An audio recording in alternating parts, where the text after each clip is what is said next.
बालकांड पहला सर्ग। नारद जी का वाल्मीकि मुनि को संक्षेप में श्री राम चरित्र सुनाना। तपस्वी वाल्मीकि जी ने तपस्या और स्वाध्याय में लगे हुए विद्वानों में श्रेष्ठ मुनिवर नारद जी से पूछा, मुने, इस समय इस संसार में गुणवान, वीर्यवान, धर्मज्ञ, उपकार मानने वाला, सत्यवक्ता और दृढ़ प्रतिज्ञ कौन है? सदाचार से युक्त, समस्त प्राणियों का हित साधक, विद्वान, सामर्थ्यशाली और एकमात्र प्रदर्शन सुंदर पुरुष कौन है? मन पर अधिकार रखने वाला, क्रोध को जीतने वाला, कांतिमान और किसी की भी निंदा नहीं करने वाला कौन है? तथा संग्राम में कुपित होने पर किससे देवता भी डरते हैं? महर्षि, मैं यह सुनना चाहता हूँ। इसके लिए मुझे बड़ी उत्सुकता है और आप ऐसे पुरुष को जानने में समर्थ हैं। महर्षि वाल्मीकि के इस वचन को सुनकर तीनों लोकों का ज्ञान रखने वाले नारद जी ने उन्हें संबोधित करके कहा, अच्छा सुनिए, और फिर प्रसन्नता पूर्वक बोले, मुने, आपने जिन बहुत से दुर्लभ गुणों का वर्णन किया है, उनसे युक्त पुरुष को मैं विचार करके कहता हूँ, आप सुने। इक्ष्वाकु के वंश में उत्पन्न हुए एक ऐसे पुरुष हैं जो लोगों में राम नाम से विख्यात हैं। वे ही मन को वश में रखने वाले, महाबलवान, कांतिमान, धैर्यवान और जितेंद्रिय हैं। वे बुद्धिमान, नीतिज्ञ, वक्ता, शोभायमान तथा शत्रु संहारक हैं। उनके कंधे मोटे और भुजाएं बड़ी बड़ी हैं। ग्रीवा शंख के समान और ठोड़ी मांसल है। उनकी छाती चौड़ी तथा धनुष बड़ा है। गले के नीचे की हड्डी मांस से छिपी हुई है। वे शत्रुओं का दमन करने वाले हैं। भुजाएं घुटने तक लंबी हैं। मस्तक सुंदर है, ललाट भव्य और चाल मनोहर है। उनका शरीर मध्यम और सुडौल है, देह का रंग चिकना है। वे बड़े प्रतापी हैं। उनका वक्ष स्थल भरा हुआ है, आंखें बड़ी बड़ी हैं। वे शोभायमान और शुभ लक्षणों से संपन्न हैं, धर्म के ज्ञाता, सत्य प्रतिज्ञ तथा प्रजा के हित साधन में लगे रहने वाले हैं। वे यशस्वी, ज्ञानी, पवित्र, जितेंद्रिय और मन को एकाग्र रखने वाले हैं। प्रजापति के समान पालक, श्री संपन्न, वैरविध्वंसक और जीवों तथा धर्म के रक्षक हैं। स्वधर्म और स्वजनों के पालक, वेद वेदांगों के तत्ववेत्ता तथा धनुर्वेद में प्रवीण हैं। वे अखिल शास्त्रों के तत्वज्ञ, स्मरण शक्ति से युक्त और प्रतिभा संपन्न हैं। अच्छे विचार और उदार हृदय वाले वे श्री रामचंद्र जी बातचीत करने में चतुर तथा समस्त लोगों के प्रिय हैं। जैसे नदियां समुद्र में मिलती हैं, उसी प्रकार सदा राम से साधु पुरुष मिलते रहते हैं। वे आर्य एवं सब में समान भाव रखने वाले हैं। उनका दर्शन सदा ही प्रिय मालूम होता है।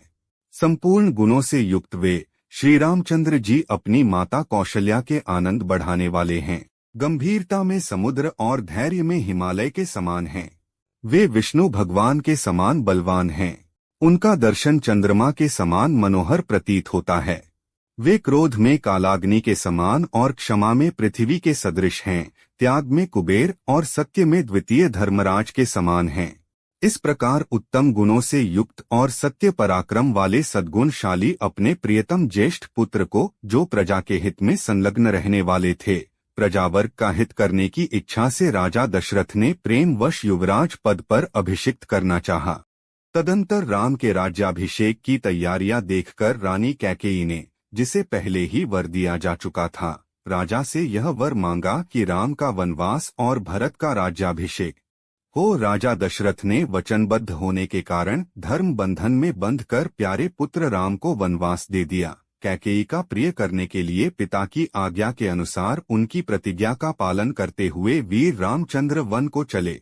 तब सुमित्रा के आनंद बढ़ाने वाले विनयशील लक्ष्मण जी ने भी, जो अपने बड़े भाई राम को बहुत ही प्रिय थे, अपने सुबंधुत्व का परिचय देते हुए स्नेहवश वन को जाने वाले बंधुवर राम का अनुसरण किया। और जनक के कुल में उत्पन्न सीता भी, जो अवतीर्ण हुई देवमाया की भांति सुंदरी, समस्त शुभ लक्षणों से विभूषित, स्त्रियों में उत्तम, राम के प्राणों के समान प्रियतमा पत्नी तथा सदा ही पति का हित चाहने वाली थी, रामचंद्र जी के पीछे चली, जैसे चंद्रमा के पीछे रोहिणी चलती है।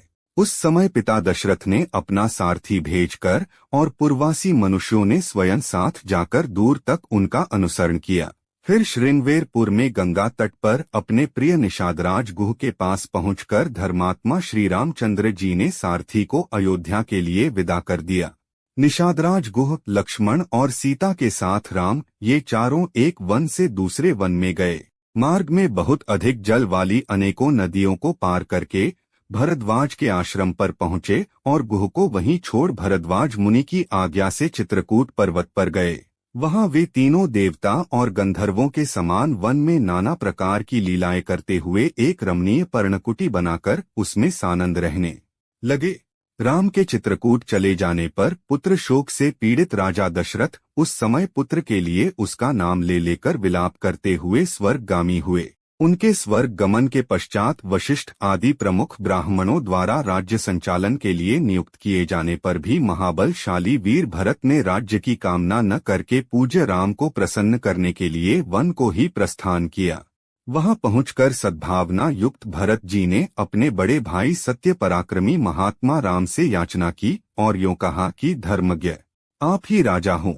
परंतु महान यशस्वी परम उदार प्रसन्न मुख महाबली राम ने भी पिता के आदेश का पालन करते हुए राज्य की अभिलाषा न की और उन भरताग्रज ने राज्य के लिए न्यास रूप में अपनी खड़ाऊ भरत को देकर उन्हें बार बार आग्रह करके लौटा दिया।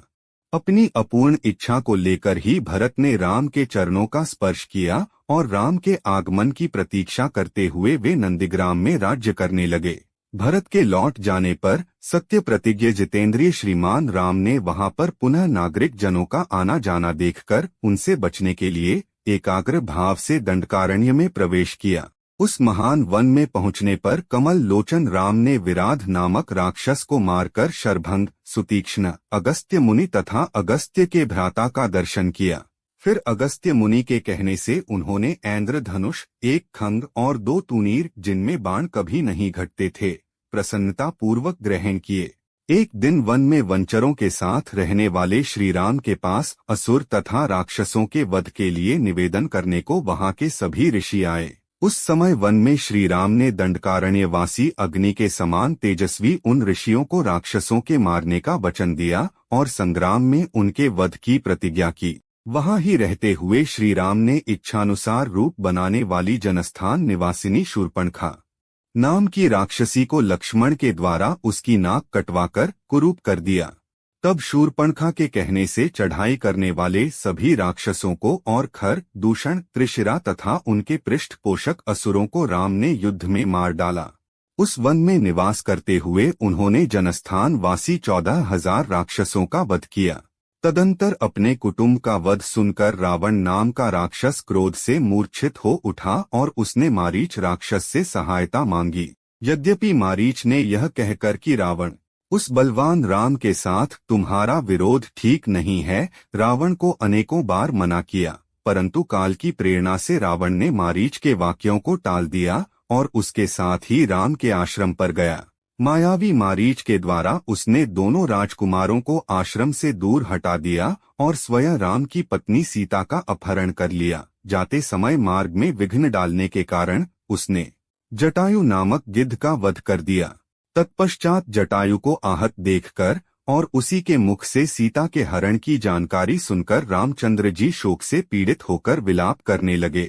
उस समय उनकी सभी इंद्रियां व्याकुल हो उठी थीं। फिर उसी शोक में पड़े हुए उन्होंने जटायु गृध्र का अग्नि संस्कार किया और वन में सीता को ढूंढते हुए कबंध नामक राक्षस को देखा, जो शरीर से विकृत तथा भयंकर दिखने वाला था।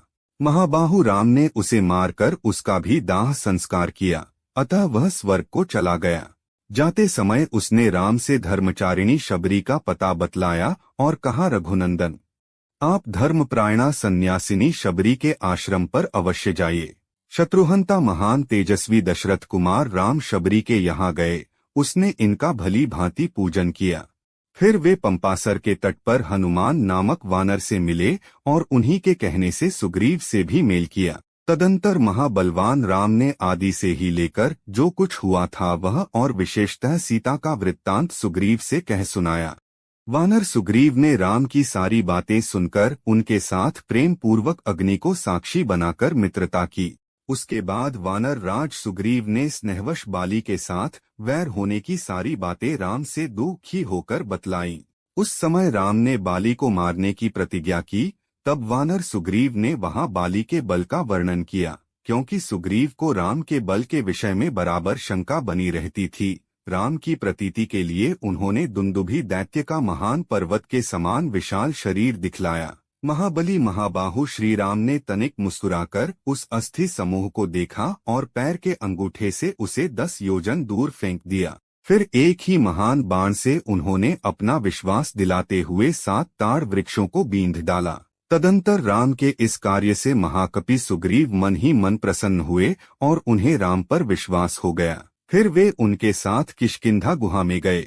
वहां पर सुवर्ण के समान पिंगल वर्ण वाले वीरवर सुग्रीव ने गर्जना की। उस महानाद को सुनकर वानर राज बाली अपनी पत्नी तारा को आश्वासन देकर तत्काल घर से बाहर निकला और सुग्रीव से भिड़ गया। वहां राम ने बाली को एक ही बाण से मार गिराया। सुग्रीव के कथनानुसार उस संग्राम में बाली को मारकर उसके राज्य पर राम ने सुग्रीव को ही बिठा दिया। तब उन वानर राज ने भी सभी वानरों को बुलाकर जानकी का पता लगाने के लिए उन्हें चारों दिशाओं में भेजा। तत्पश्चात संपाति नामक गिरधर के कहने से बलवान हनुमान जी 100 योजन विस्तार वाले क्षार समुद्र को कूद कर लांघ गए। वहां रावण पालित लंकापुरी में पहुंचकर उन्होंने अशोक वाटिका में सीता को चिंतामग्न देखा। तब उन विदेह नंदिनी को अपनी पहचान देकर राम का संदेश सुनाया और उन्हें सांत्वना देकर उन्होंने वाटिका का द्वार तोड़ डाला। फिर 5 सेनापतियों और 7 मंत्री कुमारों की हत्या कर वीर अक्षकुमार को भी घायल कर दिया। इसके बाद वे जानबूझकर पकड़े गए। ब्रह्मा जी के वरदान से अपने को ब्रह्मा पाश से छूटा हुआ जानकर भी वीर हनुमान जी ने अपने को बांधने वाले उन राक्षसों का अपराध स्वेच्छानुसार सह लिया। तत्पश्चात मिथिलेश कुमारी सीता के स्थान के अतिरिक्त समस्त लंका को जलाकर वे महाकपि हनुमान जी राम को प्रिय संदेश सुनाने के लिए लंका से लौट आए। अपरिमित बुद्धिशाली हनुमान जी ने वहां जा महात्मा राम की प्रदक्षिणा करके यूं सत्य निवेदन किया, मैंने सीता जी का दर्शन किया है। इसके अनंतर सुग्रीव के साथ भगवान राम ने महासागर के तट पर जाकर सूर्य के समान तेजस्वी बाणों से समुद्र को क्षुब्ध किया। तब नदीपति समुद्र ने अपने को प्रकट कर दिया।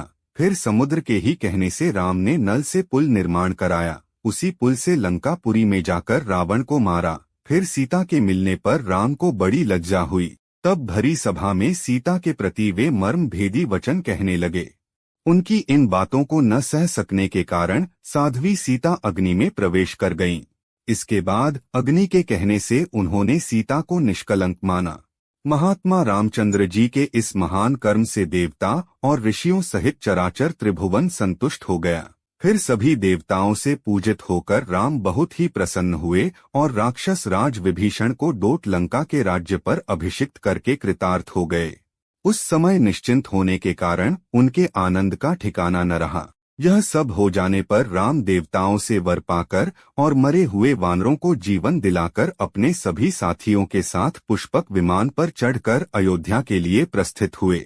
भरद्वाज मुनि के आश्रम पर पहुंचकर सबको आराम देने वाले सत्य पराक्रमी राम ने भरत के पास हनुमान को भेजा। फिर सुग्रीव के साथ कथा वार्ता करते हुए पुष्पकारूढ़ हो वे नंदीग्राम को गए। निष्पाप रामचंद्र जी ने नंदीग्राम में अपनी जटा कटाकर भाइयों के साथ सीता को पाने के अनंतर पुनः अपना राज्य प्राप्त किया है। अब राम के राज्य में लोग प्रसन्न, सुखी, संतुष्ट, पुष्ट, धार्मिक तथा रोग व्याधि से मुक्त रहेंगे। उन्हें दुर्भिक्ष का भय न होगा। कोई कहीं भी अपने पुत्र की मृत्यु नहीं देखेंगे। स्त्रियां विधवा न होंगी, सदा ही पतिव्रता होंगी। आग लगने का किंचित भी भय न होगा। को प्राणी जल में नहीं डूबेंगे। वात और ज्वर का भय थोड़ा भी नहीं रहेगा। क्षुधा तथा चोरी का डर भी जाता रहेगा। सभी नगर और राष्ट्र धनधान्य संपन्न होंगे। सत्ययुग की भांति सभी लोग सदा प्रसन्न रहेंगे। महायशस्वी राम बहुत से सुवर्णों की दक्षिणा वाले 100 अश्वमेध यज्ञ करेंगे। उनमें विधि पूर्वक विद्वानों को 10,000 करोड़ गौ और ब्राह्मणों को अपरिमित धन देंगे तथा 100 गुने राजवंशों की स्थापना करेंगे। संसार में चारों वर्णों को वे अपने अपने धर्म में नियुक्त रखेंगे। फिर 11,000 वर्षों तक राज्य करने के अनंतर श्री रामचंद्र जी अपने परम धाम को पधारेंगे। वेदों के समान पवित्र, पाप नाशक और पुण्यमय इस रामचरित को जो पढ़ेगा वह सब पापों से मुक्त हो जाएगा। आयु बढ़ाने वाली इस रामायण कथा को पढ़ने वाला मनुष्य मृत्यु के अनंतर पुत्र, पौत्र तथा अन्य परिजन वर्ग के साथ ही स्वर्ग लोक में प्रतिष्ठित होगा। इसे ब्राह्मण पढ़े तो विद्वान हो, क्षत्रिय पढ़ता हो तो पृथ्वी का राज्य प्राप्त करे, वैश्य को व्यापार में लाभ हो और शूद्र भी प्रतिष्ठा प्राप्त करे। इस प्रकार श्री वाल्मीकि निर्मित आर्ष रामायण आदि काव्य के बालकांड में पहला सर्ग पूरा हुआ।